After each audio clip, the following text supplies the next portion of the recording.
పచ్చెనపప్పు కొబ్బరికాయ కాంబినేషన్ అనమాట. చాలా టేస్టీగా ఉంటుంది, చాలా సింపుల్గా ఉంటుంది. ఇంట్లో ఏమీ లేనప్పుడు ఇది ట్రై చేసి చూడండి.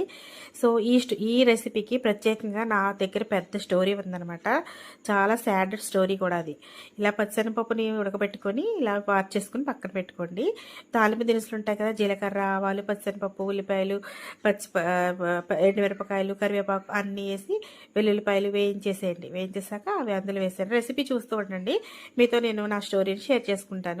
1996లో అమలాపురం ఈస్ట్ గోదావరి జిల్లాలో పెద్ద వరదలు వచ్చేసాయండి. ఆ టైంలో అన్ని ఇల్లు మునిగిపోయి చాలా సఫర్ అయ్యాం. ఆ టైంలో ఎవరైనా గుర్తుంటే కనుక నాకు కామెంట్ చేయండి. చాలా అంటే చాలా సఫర్ అయ్యాం అనమాట. ఆ టైంలో మా ఇల్లు తప్ప పక్క ఇల్లు, మా ఇల్లు తప్ప అన్ని ఇల్లులు మునిగిపోయాయి అనమాట. మా కళ్ళ ముందే పక్క ఇల్లులన్నీ పడిపోయి కూడా అనమాట. అంత దారుణమైన సిచ్యువేషన్లో అక్కడ కూరగాయలు, ఆకుకూరలు సంగతి పక్కన పెట్టండి, తాగడానికి పాలు కూడా ఉండే కాదనమాట. తాగడానికి కనీసం టీకి పాలు కూడా దొరకలేదనమాట. అలా దగ్గర దగ్గర 20 రోజులు సఫర్ అయ్యాము. మా నాన్నగారికి డ్యూటీ ఉండడం వల్ల మా నాన్నగారు డ్యూటీకి వెళ్ళిపోయారనమాట. అక్కడే ఉండిపోయారు వరదలకి. అక్కడే డ్యూటీ. మా నాన్నగారు వేరే ఊర్లో జాబ్ చేసేవారప్పుడు. అక్కడ ఆయన ఇరుక్కుపోతే ఇక్కడ మాకు కనీసం ఏమీ లేవన్నమాట. అలాంటి టైంలో ఇవే రెసిపీస్ అనమాట. మాది అమలాపురం కదా, అక్కడ కొబ్బరి చెట్లు ఎక్కువ ఉంటాయి కదా, కొబ్బరికాయలు ఇంట్లో ఆటోమేటిక్గా అందరి ఇళ్లలోనూ ఉంటాయి అనమాట. ఒకరోజు కొబ్బరికాయ పచ్చడి, పప్పుచారు, ఒక్కో రోజేమో కొబ్బరికాయ పచ్చనిపప్పు, అలా రెసిపీస్ చేసేసి ఒక 20 రోజుల వరకు వాటితోటే గడిపేస్తామండి మేము. పప్పుచారు అలా అనమాట. మా ఇల్లు పక్కన ఇల్లులన్నీ మునిగిపోతే కొంతమందికి మా ఇంట్లో షెల్టర్ ఇచ్చామన్నమాట. అలా మొత్తం అందరం ఎలాగో సర్వే అయిపోయాం అప్పుడు.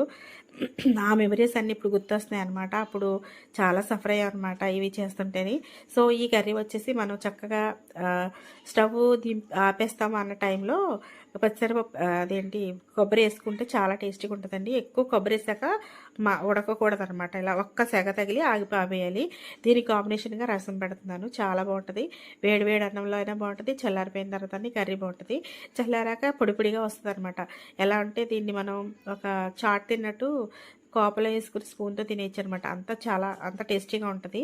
సో ఈ రెసిపీ అయితే మీరు కంపల్సరీగా ట్రై చేసి చూడండి. సో ఈ రెసిపీతో కొబ్బరికాయతో చేసిన ఏ రెసిపీని చేస్తున్నా, పచ్చడి చేస్తున్నా, ఏం చేస్తున్నా నాకు ఆ 96 వరదలే గుర్తొస్తాయి అనమాట. అప్పుడు మేము చదువుకుంటున్నామండి.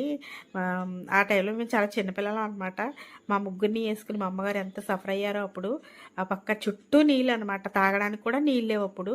చుట్టూ నీళ్ళు ఉంటే అవన్నీ పిచ్చి నీళ్ళు కదా, ఎంత సఫర్ అయ్యామో.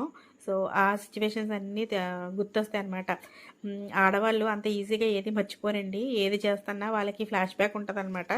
ఇది జరిగినప్పుడు అలా జరిగింది కదా, ఇది జరిగినప్పుడు ఇలా జరిగింది కదా అని చెప్పేసి వంట చేస్తున్నా కూడా ఏదో